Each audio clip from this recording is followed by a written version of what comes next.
Hi, I'm here with Peachtree Teen author Amanda DeWitt.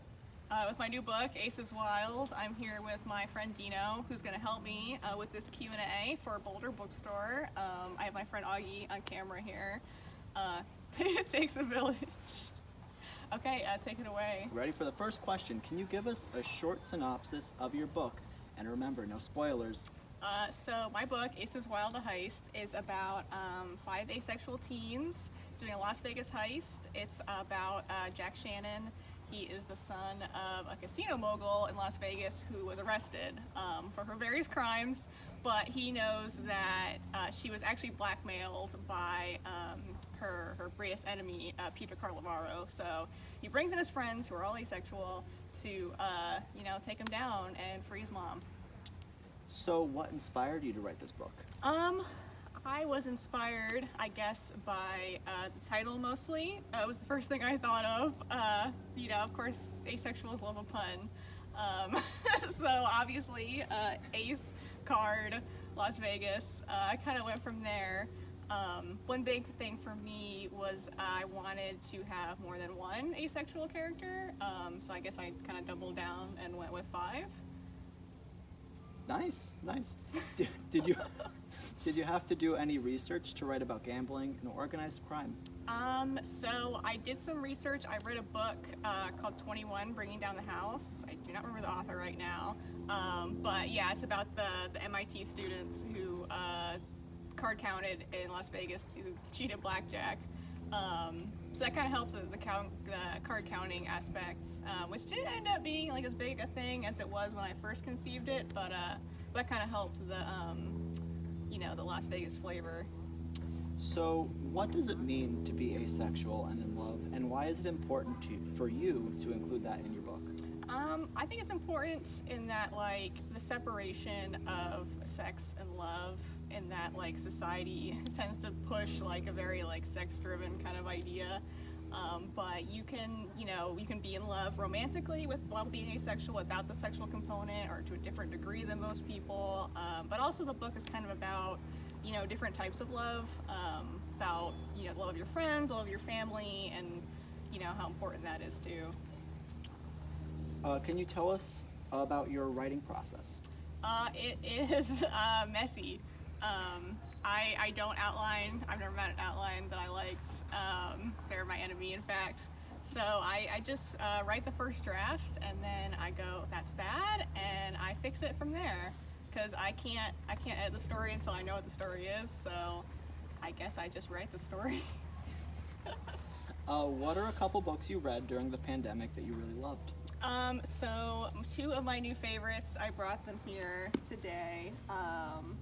Robin Hobb, which has been around for a while. You can see my vintage, like, 1993 copy here, Assassin's Apprentice.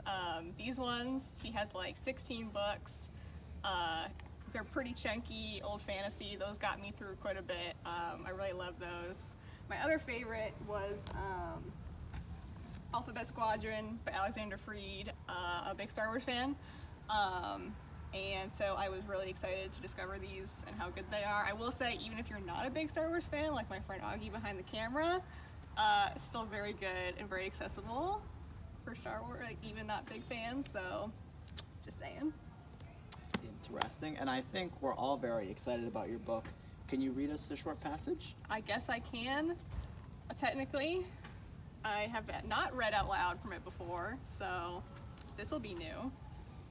But so I'm actually going to read, it's a little bit in. So this is a little passage from my little promotional card here. It's the Joker that my publisher gave me. I'm going to read a little passage. This is a little bit in. This is after Jack's already started kind of thinking about the plan. Kind of the first seeds of it are getting in there. So let's see. Beth shifted in her seat and dug through her purse. "Here," she said, "I want you to take this." She held a bank card in one hand, matte black with an electric blue edge. I didn't recognize the bank logo embossed on the front. It said Onyx in a stylish slanting font. They must have run out of precious metals after platinum. I stared at it. "You hate using Mom's money." She didn't just hate it, she refused to. Not her trust fund, not anything. She didn't even accept gifts from Mom at Christmas, which inevitably devolved into a fight. Beth used to close the door, and Carrie and I always pretended like we couldn't hear the words blood money and extortion. It was easier that way. Some families bake cookies, we explore the practical application of moral relativity. I do, Beth said seriously, but it's not for me, it's for you. The DeHertys said that most of Mom's assets have been seized or frozen. The penthouse is fine, and so is this. She held out the card until I was forced to take it. For now. Mom had a lot of fail-safes. The DeHertys think we have a little while before anyone finds this one. I turned the Onyx card over in my hand. I don't understand, I said honestly. Beth was supposed to rip me a new one, not hand me a blank check. If her goal was to throw me off, it was definitely working. Things are gonna be rough for the next couple of weeks, she said. I'm going to be staying in the city to work with the DeHertys and get our affairs in order as much as I can. I don't know what Carrie's gonna do yet, but she has access to her trust. You don't. That's why I want you to have this. She nodded at the card. Go back to Elk Hollow if that's what you want, or invite your friends here. Something to take your mind off of things. But stay away from all this. Stay away from Peter Carlavaro and the Imperium and whatever else you've got in your head. You can't fix this, Jack, and you shouldn't have to. It's not your mess to deal with. She was trying to get rid of me. No, she was trying to take care of me. That's what Beth did. But that's not what it felt like. It felt like being sent to the playground while the grown-ups did important work, so I wouldn't get in the way. I frowned down at the Onyx. Who would I invite? My blackjack dealers? Hardly. Despite blackjack club's runaway popularity with the student body, none of it really extended to me. I was friendly with some of my classmates, but friends was a stretch. I couldn't go back to Elk Hollow either, no matter what Beth said. I couldn't run away from this. I stopped, staring down at the Onyx. How much money was on it? A sizable number of digits, if this was Mom we were talking about. All it takes is a little bit of money and a lot of sense to be dangerous, Granddad used to say. I flipped the card over between my fingers like I was holding the Ace of Hearts again, admiring the bright blue edge. A little bit of money. Imagine what I could do with a lot of it. I might not even need the sense part at all. Come back when you can impress me. Yeah, I said, a thought tugging at the back of my head. The corner of my mouth lifted upwards, almost a smile. Yeah, maybe you're right. And needless to say, he does not go back to school and ignore it. So that's the rest of the book.